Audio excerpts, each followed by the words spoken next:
So one of the most commonly asked questions that I get as a real estate agent here in Portland, Oregon is, so how's the market? Excuse me, do you happen to know how the market is? So how's the market? So how is the market these days? You know how the market is? How's it going? Do I know how the market is? I do know how the market is, actually. It's a pretty fair question to ask a real estate agent, right? That's what we're gonna talk about in this video, but we're also gonna talk about why it doesn't really matter why you need to know what the market is doing. You know, we could dive deep into different stats like inventory and days on market and median home price, but really it doesn't entirely matter that much because there's going to be opportunities in any market, whether you're a buyer or a seller. In 2008, we saw one of the worst market crashes in history, and still in the US, over 4 million houses sold. Point is that really, if you need to move, you need to move. And if you don't, you don't. Now that's not to say that the market conditions don't matter when you're buying a house. What I'm trying to say is the overall market conditions don't necessarily matter as much as you think, because when you're rolling up your sleeves to buy a home here in Portland or anywhere in the Portland metro area, or really anywhere in the United States or the world, you're going to be looking at each house on an individual basis, right? Some neighborhoods inventory might be skyrocketing, and other neighborhoods you might see extremely low inventory. And so what all of my past clients would say to you is that when you're honing in on any specific house, we're going to look at the market in that specific area. It doesn't really matter how many houses are for sale in the entire Portland metro area, but we're gonna get to that in the video. What really matters is how you look at the data around the other properties that you're looking at and how you use that information to make your most informed and best offer. Sometimes you might need to pay over asking for your house, okay? And sometimes you might be able to get much less than the asking price based on how long that house has been on the market compared to other houses in the neighborhood and a number of other factors. By the way, just take a look at how beautiful this place is that I'm walking around in. This is Gabriel Park in Southwest Portland, and this is an 89-acre park, and it's not even in the top 5 of the biggest parks in Portland, but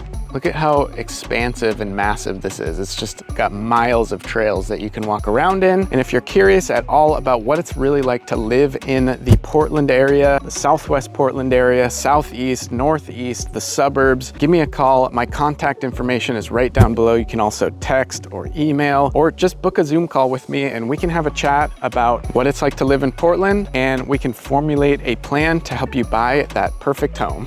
I look forward to hearing from you. Let's just say, which I think it is, the inventory overall for the Portland metro area is right around 3 months. If you don't know what that means, that just means that in theory, if no other houses came onto the market, in 3 months, all of the supply would be gone. So if you take that into consideration when you're buying a house, that doesn't necessarily mean that you have 3 months to make a decision on any given property. Sometimes that might be the case, but sometimes you might have to quickly make a big decision, put your money where your mouth is, and get the money on the table. Other times, I might coach you that you have a lot of leverage in this position because the house has been on the market for a long time already. Maybe they've been on the market for 3 weeks and they haven't seen an offer yet. Imagine what that seller is thinking if they've been on the market for 3 weeks, they've had people looking at the house, but nobody until you has been ready to make an offer. What position does that put you in as a buyer? So these are the types of things that I'll be coaching you on, and those are the types of market statistics that I'll be helping you learn about in real time. We're not going to pay attention to the overall market conditions of the Portland metro area. We are going to look at maybe a half-mile radius around the house that you're considering.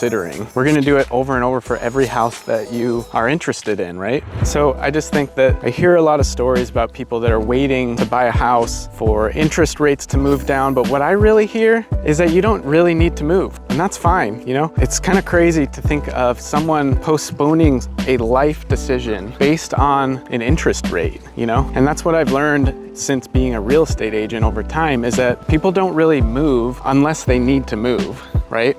If you need to move, you need to move. If you don't, stay where you're at. It's a blessing to be able to have a home and not need to leave.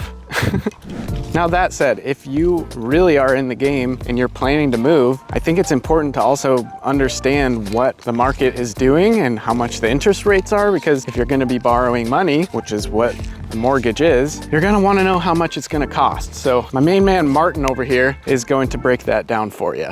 Thanks, Matt. Mortgage interest rates have been on the decline the past few weeks, as it was no secret that the Fed wanted to cut rates on September 18th. Additionally, we're expecting a few more rate cuts before the year ends, as well as more in 2025. What does it all mean? Rates have come down from their high point and should continue to decline. Just expect the decline to be jagged, not linear, and overall rates will still be nowhere near as low as we were a few years back. But it'll be enough of an improvement, free up some inventory, as well as get some buyers off the fence. More buyers does mean more competition for houses, so keep that in mind. Still, this is a nice improvement, and there should be more where that came from. Back to you, Matt.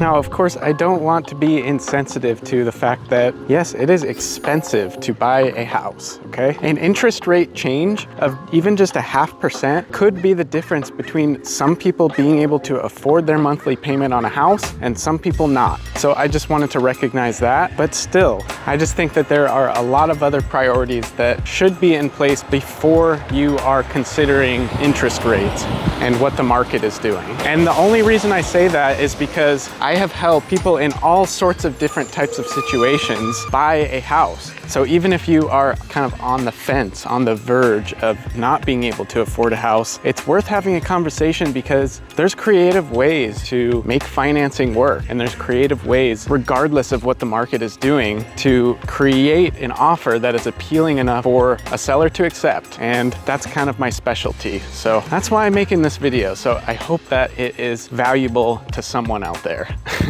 And if you're still in the research phase, which I know a lot of you might be, I would recommend checking out this video right here, which will give you a lot of information about what it's like to live in Portland. Thanks for watching, and we'll see you over there.